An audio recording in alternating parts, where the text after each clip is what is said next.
All right.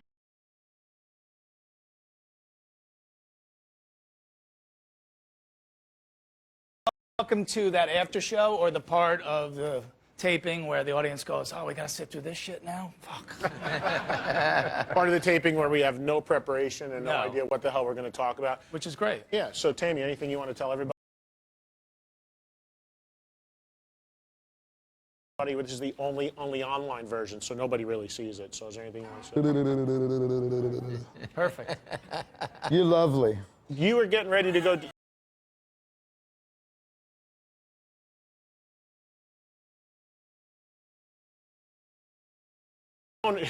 You're getting ready to go do a show right from here. Yeah. You have a warm-up of any kind? Anything that you do to get ready to take the stage? Vocal. No, I'll just do the metal show. That's it. You just do this? Yeah. You don't have a vocal Hang out warm-up? with you. You don't do any preparation? He does No. it before every show.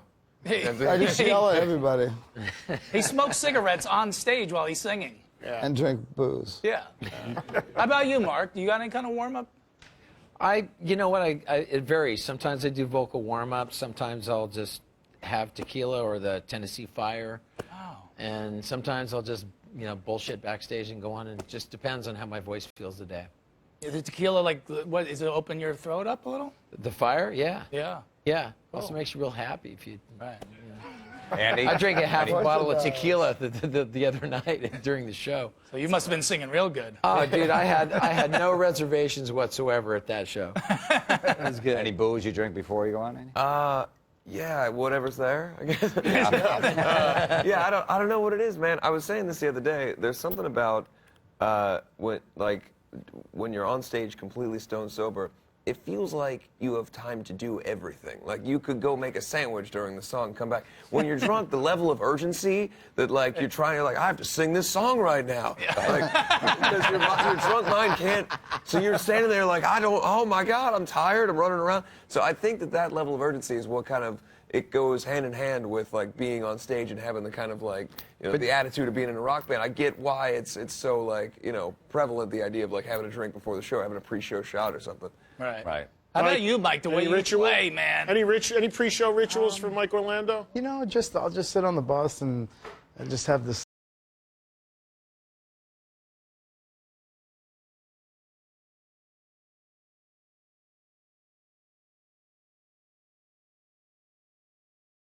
A little travel guitar, and it's more just a muscle thing. I just make sure I'm loose, Wait, tying into what we were just talking about.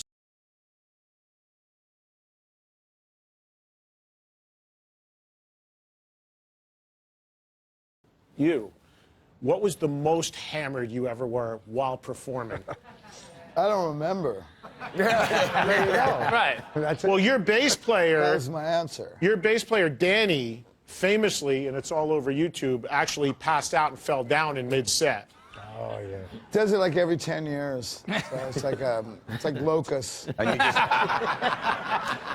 It's just a bass player. and Tammy, you just keep playing while he's on the ground. Bounced passed off out? like a rubber ball right off the drum. Oh, Do you keep playing when he's laying there, passed out?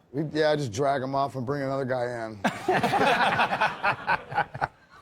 Was that the most hammered he ever was? No, hell no. That's just the only time he fell over. In 10 years. Mark, what was We've had a couple of those nights, but he's awesome. He's a rock star. were you ever just totally hammered on stage, at a bad night? No, not hammered in that. I think, look, I don't look at it as, where I'm angry. I'm not the angry buzz guy. I get into the funny, goofy, and all those voices start coming out, and, start talking like Wayne Newton or something, And we did a show in Oklahoma one time when Blando first joined the band, and we did our whole Slaughter set, and then after that, it was like whatever metal song we could think of, we just kept playing. We played 3.5 hours. Wow. So it's like just kind of like the liquid courage, you just keep going. Damn. Wow. It was fun. It was fun. Any crazy stage stories in your young career, Andy?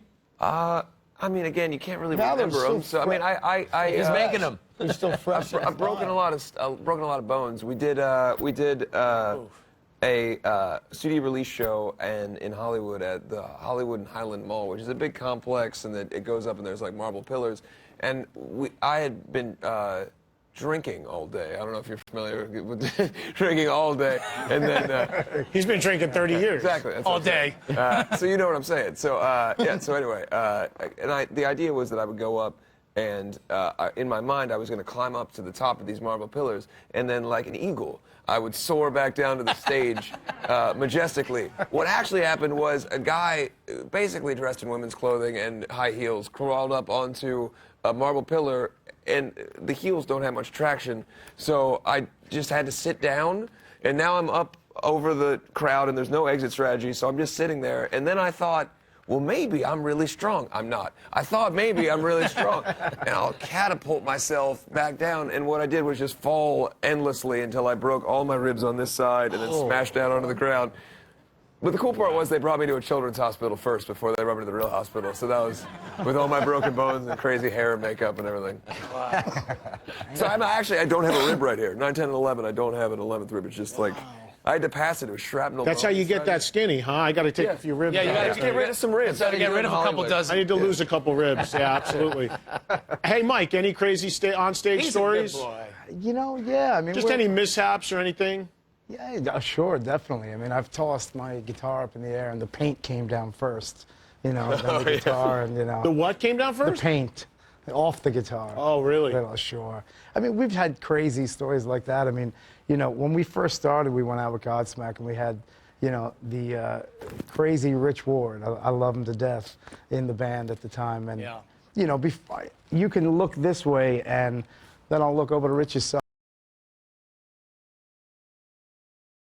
25 feet in the air, literally on the truss, up in the lighting, and it's just, you know, stuff like that, and just jumping down like that. There's no cool way to get down from the truss. We all do it. No. I was talking to Chris No. Jericho about this because he had sent me a picture of him at Download climbing up on the truss. I was like, I did the same thing. How did you get down? And he's like, slowly and carefully. Because once you're up there, Pretty much. you're up there and you're like, yeah, Was it raining? now I have to climb down the Was it ladder. raining? Yeah, there's no way to look cool. Yeah, raining. There's Yeah, no it's cool raining. move Yes, coming always down. raining. Right. And it's raining and slippy, too. Because you're not going to jump. Like, you climb up and it's like, oh, when's he going to stop? Never. Well, that's where he stopped. And now he has to, like, kind of inch his way back down. It's just there's just no cool looking way to come down. There's no Unless cool you way. jump. Yeah. There's no cool way to come down when a crew guy has you over his shoulder like a little baby carrying you down. The worst thing Or a that happens rescue though is like helicopter. when you go and you're playing a show and you have wardrobe malfunctions. That sucks. You ever had a tit Tit pop falls out. Absolutely. I was out, you know, sitting there, and all of a sudden I'm feeling a little error, you know, and I'm Yeah. looking down, and I'm like, hey, how's it going? But it was like, you know, and you're in front of thousands of people, you're like, you know, run back to the manager and say, hey, get me a pair of pants, you know. Duct tape. Yeah, exactly. Kids, don't try this at home. That's it for that wrap-up show. Hope you enjoyed it and you learned a lot.